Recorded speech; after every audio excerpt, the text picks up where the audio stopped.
চলো আজকে তোমাদের সঙ্গে শেয়ার করি মুরগির মাংসর ঝোল। তো দেখো আমি কিভাবে বানাই সেটাই তোমাদের সঙ্গে শেয়ার করব। তো প্রথমেই কড়াতে তেল দিয়ে দিয়েছি, তেলটা গরম হয়ে গেলে কেটে রাখা আলুগুলো দিয়ে দিলাম, তার মধ্যে অল্প নুন আর হলুদ গুঁড়ো দিয়ে কিন্তু ভালোভাবে ভেজে নেব, লাল লাল করে ভেজে নেব। ভাজা হয়ে গেলে তারপরে কিন্তু কড়া থেকে একটা পাত্রের মধ্যে তুলে নিচ্ছি। তো দেখো তোলা হয়ে গেছে। তো ওই কড়ার মধ্যে কয়েকটা গরম মশলা দিয়ে দেবো, তার মধ্যে ছিল জিরে, দারচিনি, লবঙ্গ, এলাচ আর একটা শুকনো লঙ্কা। তারপরেই ওটাকে ফোড়নে দিয়ে তারপর দিয়ে দিলাম পেঁয়াজগুলোকেও কিন্তু নেড়েচেড়ে হালকা করে প্রথমে ভেজে নিতে হবে, মানে হালকা লালচে হলেই হবে। তারপর ওর মধ্যে দিয়ে দিচ্ছি রসুন বাটা, রসুনটাকেও কিন্তু হালকা করে প্রথমে ভেজে নিয়েছি।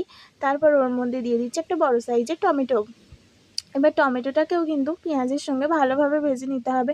তো ভালোভাবে ভাজা হয়ে গেলে ওর মধ্যে দিয়ে দিলাম আদাটাকেও দিয়ে কিছুক্ষণ ভেজে নিয়েছি। তারপরে দিয়ে দিচ্ছি পরিমাণ মতো নুনটা দিয়েও কিন্তু আদার যতক্ষণ না কাঁচা গন্ধটা যায় ততক্ষণ ভেজে নিতে হবে। তারপর ওর মধ্যে হলুদ গুঁড়ো আর দিয়ে দিচ্ছি লঙ্কার গুঁড়ো। দেয়া হয়ে গেলে মশলাটাকে কিন্তু ভালোভাবে কষিয়ে নেব। দেখো মশলাটাকে আমি ভালোভাবে কষিয়ে নিচ্ছি, আর মশলা ধোয়া জলটাও একটু ব্যবহার করেছি।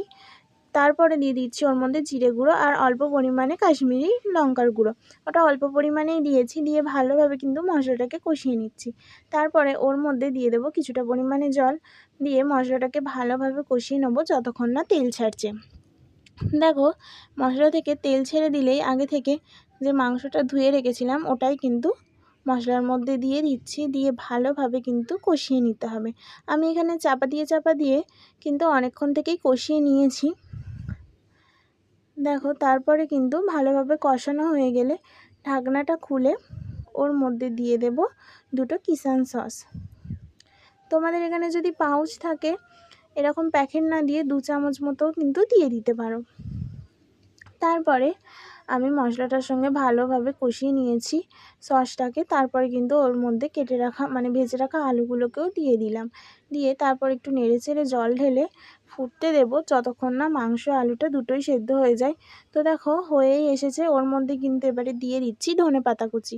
ধনেপাতাগুলো দিয়ে ভালোভাবে নেড়েচেড়ে কিন্তু কিছুক্ষণ পরেই নামিয়ে নিলেই তৈরি হয়ে যাবে আমাদের লাল লাল মাংস কষা। তো কেমন লাগলো অবশ্যই কিন্তু কমেন্টে জানিও।